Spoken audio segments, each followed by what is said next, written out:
ہم پڑھ رہے ہیں novel goodbye mister chips کی سمری. اسے جیمز ہلٹن نے لکھا تھا اور یہ ناول جو ہے وہ مسٹر چپس کے کردار کے متعلق ہے اور ان کی زندگی کے واقعات پر مبنی ہے. مسٹر چپس جو کہ انگلش کے ٹیچر تھے بروک فیلڈ اسکول میں، وہ اپنے گزرے ہوئے زمانے کے متعلق سوچتے ہیں اور مختلف کیفیات سے گزرتے ہیں جن کا ذکر ہمیں اس ناول میں ملتا ہے. اور پھر ذکر آتا ہے ان کی شادی کا اور کس طرح سے ان کی زندگی میں خاصی اہم تبدیلی آتی ہے جب ان کی شادی کیتھرین کے ساتھ ہو جاتی ہے. اور کیتھرین چونکہ بہت ہی آزاد خیال خاتون ہوتی ہیں، اس کے علاوہ وہ اپنی ایک رائے رکھنے والی خاتون ہوتی ہیں جو کہ 19 سینچری کی خاتون کی خصوصیات تھیں اس زمانے میں. جبکہ مسٹر چپس جو ہیں گو کہ وہ ابتدائی طور پر جو کیتھرین کا کردار ہے اس کے بالکل مختلف کردار کی خاتون جو ہے اس کو سمجھتے تھے کہ اسے وہ اپنائیں گی یا ان سے وہ مرعوب ہوتے تھے. لیکن کیتھرین سے ملنے کے بعد انہوں نے اپنا فیصلہ بدل دیا اور ان سے شادی کر لی. اور ان سے شادی کرنے کے بعد وہ خود جو ہے تبدیل ہو گئے خاصے، اور اس کے بعد وہ ان کے مزاج میں اتنی سختی نہیں رہی. اور جب کیتھرین ان کے ساتھ ہوا کرتی تھی تو وہ بہت زیادہ کھل کر گپ شپ لگایا کرتے تھے اور خوب ہنسا کرتے تھے. تو ان کی زندگی میں خاصی اچھی اور خوشگوار تبدیلی آئی کیتھرین سے شادی کے بعد. لیکن پھر اچانک کیا ہوا، a year after their marriage Catherine dies giving birth. یعنی کیتھرین جو ہے ان کی شادی کے ایک سال بعد بچے کی پیدائش کے دوران یعنی کہ ان کی وفات ہو گئی. And same day their infant son also dies. اور اسی دن ان کا جو نومولود بچہ تھا وہ بھی اس کی بھی وفات ہو گئی. یعنی ایک بہت بڑی ٹریجڈی جو ہے، ایک زندگی کی بہت بڑی مشکل اور ایک بہت بڑے صدمے کا اور دکھ کا مسٹر چپس کو سامنا کرنا پڑا. لہٰذا ہی گوز تھرو ڈپریشن. شروع میں وہ خاصا یعنی ایک طرح سے ذہنی دباؤ کا شکار ہو جاتے ہیں کیتھرین کی وفات کے بعد. لیکن پھر بٹ ہی ریکالز کیتھرینز بوئنٹ اسپرٹ. جو کیتھرین کا یعنی ان کی جو شخصیت تھی وہ خاصی جاندار تھی، ہر وقت خوش رہنے والی. تو اس کے بارے میں سوچ کر پھر وہ ایک دم دوبارہ سے یعنی بہتر محسوس کرنے لگتے ہیں. تو ایک طرح سے کیتھرین کے ساتھ جو گزارا ہوا وقت ہے اس کے مرنے کے بعد بھی اس کا اثر ان پر باقی رہتا ہے اور اسی کی مدد سے وہ اپنے ڈپریشن سے باہر نکل سکتے ہیں. And he manages to continue with life and he channels his love towards his students. اور پھر وہ اپنی زندگی کو آرام سے بغیر ڈپریشن کے آگے چلانے کے قابل ہو جاتے ہیں. اور پھر بلکہ وہ جو ان کی محبت تھی اپنی بیوی کے لیے اسے وہ ایک طرح سے یعنی اس کا رخ موڑ دیتے ہیں اپنے اسٹوڈنٹس کی طرف، اور ان سے اپنے اسٹوڈنٹس کے ساتھ خوب یعنی اچھے طریقے سے وہ محبت سے پیش آتے ہیں، ان کا خیال رکھتے ہیں. ان کی یعنی اپنے دل کو بہلانے کے لیے یعنی وہ اپنی سوچوں کا رخ موڑ دیتے ہیں. تو اپنے اسٹوڈنٹس کے ساتھ خوش رہ کر ایک طرح سے انہیں اپنے غموں کو بھلانے کا موقع مل جاتا ہے. اسی طرح سے مسٹر چپس جو اپنے گزرے ہوئے زندگی کے واقعات کے متعلق سوچتے ہیں تو ناول آگے بڑھتا چلا جاتا ہے. اینڈ فائنلی وہ اس بارے میں سوچتے ہیں کہ جب بالآخر وہ ریٹائر ہوئے، فائنلی ہی ریٹائرز، یعنی 50 سال کی خدمات کے بعد وہ بالآخر ریٹائر ہو گئے. And he moves across the street from Brookfield. لیکن انہوں نے پھر بھی اس اسکول جو تھا بروک فیلڈ جس میں تقریباً انہوں نے اپنی تمام جوانی اور ادھیڑ عمری گزاری تھی اور بالکل بڑھاپے کی دہلیز پر پھر وہ وہاں سے رخصت ہوئے، لیکن پھر بھی انہوں نے اس سے اپنا تعلق برقرار رکھنے کے لیے یہ فیصلہ کیا کہ وہ بالکل اسی گلی میں یعنی بالکل آمنے سامنے انہوں نے وہاں اپنا گھر لے لیا تاکہ وہ اس اسکول کے ساتھ اپنا رابطہ برقرار رکھ سکیں.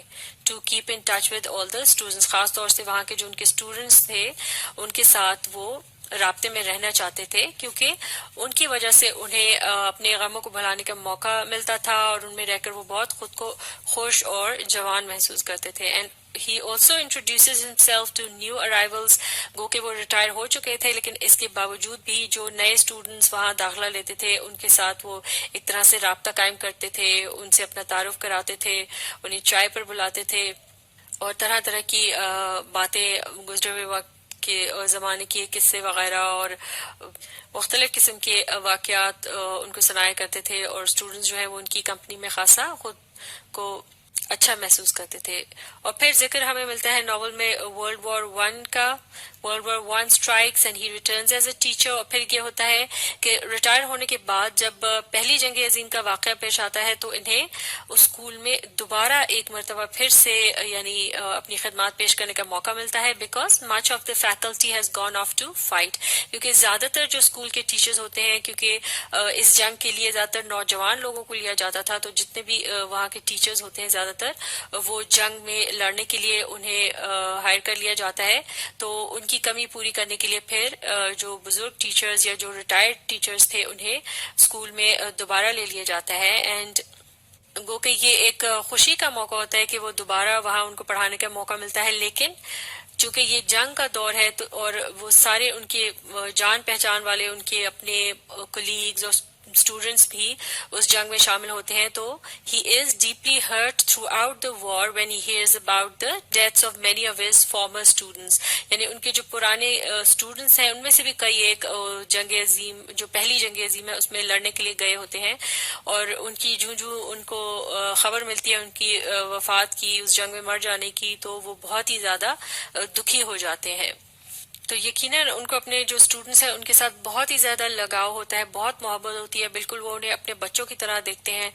لہٰذا near death Mr Chips overhears a colleague say that it was a pity Mr Chips was never a father. یعنی اپنی موت کے بالکل قریب وہ جب ہوتے ہیں تو ان کا ایک ان کے ساتھ جو کام کرنے والا ایک اور ٹیچر ہوتا ہے, ان کا جو کلیگ ہوتا ہے, اس کو بھی یہ کہتے ہوئے سنتے ہیں کہ وہ بڑا یعنی افسوس سے یہ کہہ رہا ہوتا ہے مسٹر چپس کے متعلق کہ بڑے افسوس کی بات ہے کہ وہ کبھی باپ نہیں رہے, یعنی ان کی کوئی اولاد نہیں تھی یا بیٹا نہیں تھا. تو اس موقع پر مسٹر چپس جو ہے وہ فوراً ان کی تصحیح کرتے ہیں, ان کی درستگی کرتے ہیں اور کہتے ہیں he corrects his former peer by saying that he had thousands of children over the years. یعنی وہ اپنے ان کلیگ جو ہے ان کو ٹوکتے ہیں اور کہتے ہیں کہ میرے تو کئی ہزاروں کی تعداد میں یعنی بچے تھے, اور کئی سال جو ہے ان کا ان بچوں سے یعنی ان کے ساتھ گزرے, کئی سال ان کے ساتھ گزرے, اور ہزاروں کی تعداد میں یعنی ان کا اشارہ تھا اپنے اسٹوڈنٹس کی طرف.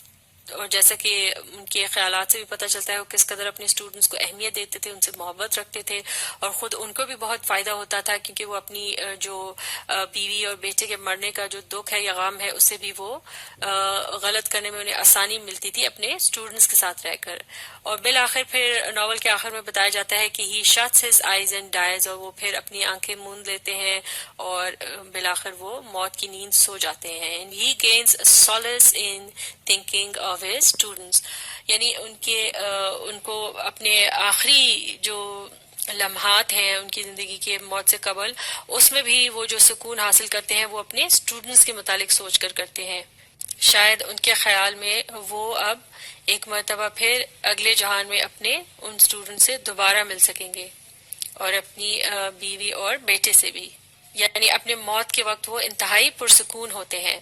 تو اس طرح سے اس ناول کا اختتام ہو جاتا ہے. تو چند الفاظ میں اگر کہا جائے تو اس طرح سے کہہ سکتے ہیں کہ it is a book about an educator. یہ کتاب جو ہے وہ ایک ایجوکیٹر کے متعلق لکھی گئی ہو ہیز لیوڈ مینی ایئر, جو کئی سال زندہ رہا. یعنی جہاں سے ناول شروع ہو رہا ہے تو اس کی عمر 85 سال بتائی گئی ہے. اس کے علاوہ he has been touch by the sentiments of time, جو مختلف قسم کے اس نے دور اپنی زندگی کے دیکھے, اس میں اس کے جو بھی جذبات تھے محسوسات تھے ان کا ذکر ہمیں ملتا ہے اس ناول میں, کس طرح سے وہ ان سے متاثر ہوا. اور پھر اسی طرح سے ہی has educated generations from boyhood to manhood, کس طرح سے اس نے کئی نسلیں جو ہے وہ لڑکوں کی, کیونکہ وہ لڑکوں کی اسکول میں پڑھایا کرتے تھے تو انہیں پڑھایا تھا انہوں نے, جو کہ چھوٹی عمر سے لے کے اپنے بڑے ہونے تک ان کے اسٹوڈنٹ رہے. اسی طرح سے this book is also about an old world being left behind and a new exciting one taking its place. یعنی کس طرح سے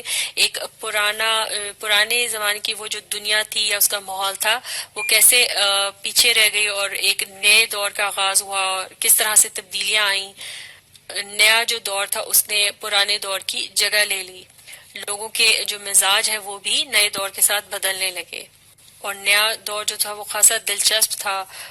جیسا کہ خود مسٹر چپس جو ہے ان کی زندگی میں جو ان کی کیتھرین کے ساتھ شادی کا واقعہ بتایا گیا ہے, اس میں کس طرح سے ان کی اپنی شخصیت پر بھی خاصا اس کا اثر پڑا.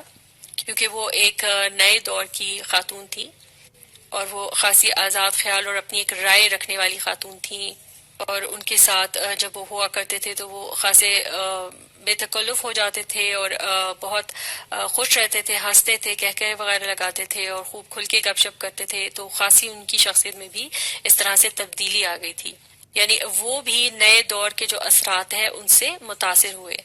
تو لہٰذا یہ جو ناول ہے یہ چونکہ ایک سائیکولوجیکل ناول ہے جس میں ایک انسان کے ذہن میں چلنے والے تمام جو خیالات ہیں ان کے متعلق بتایا گیا ہے، اس لیے اسے کہا جا سکتا ہے کہ اٹ از سینسٹیولی ریٹن، یعنی اس میں خاصی حساسیت پائی جاتی ہے کیونکہ یہ جذبات کے متعلق بتاتا ہے لوگوں کے، اور خصوصاً ایک شخص کے جو کہ ایک اسکول ٹیچر رہ چکا ہوتا ہے، and it gives a glimpse into another era۔ لیکن اس کے ساتھ ہی ہمیں چونکہ وہ جو شخص ہے اس کی جو زندگی کئی ادوار پر پھیلی ہوئی ہے اور وہ مختلف زمانوں کے متعلق جب بتاتا ہے تو پڑھنے والوں کو بھی ایک جھلک دیکھنے کو ملتی ہے ان مختلف جو دور گزرے ہیں ان کی، and it creates a warm, comforting and a nostalgic feeling۔ اور اس کے ساتھ ہی اس ناول کو پڑھنے کے بعد آپ کے اندر ایک بڑی اچھی سی یعنی آپ اچھا محسوس کرتے ہیں، خاصا پرسکون محسوس کرتے ہیں، اور ساتھ ہی تھوڑا بہت کہنا چاہیے کہ نوسٹیلجک، یا جس طرح سے پرانی یادوں کو یاد کر کے انسان ہلکا سا دکھی بھی ہو جاتا ہے، تو کچھ یہ کیفیت بھی محسوس کی جا سکتی ہے۔ تو یہ تھی گڈ بائی مسٹر چپس کی سمری۔ اسے اچھی طرح سے سیکھنے کے لیے آپ اس ویڈیو کو ری پلے کیجیے اور اس کے ساتھ ساتھ پڑھنے، سمجھنے اور لکھ کر پریکٹس کرنے کی کوشش جاری رکھیے۔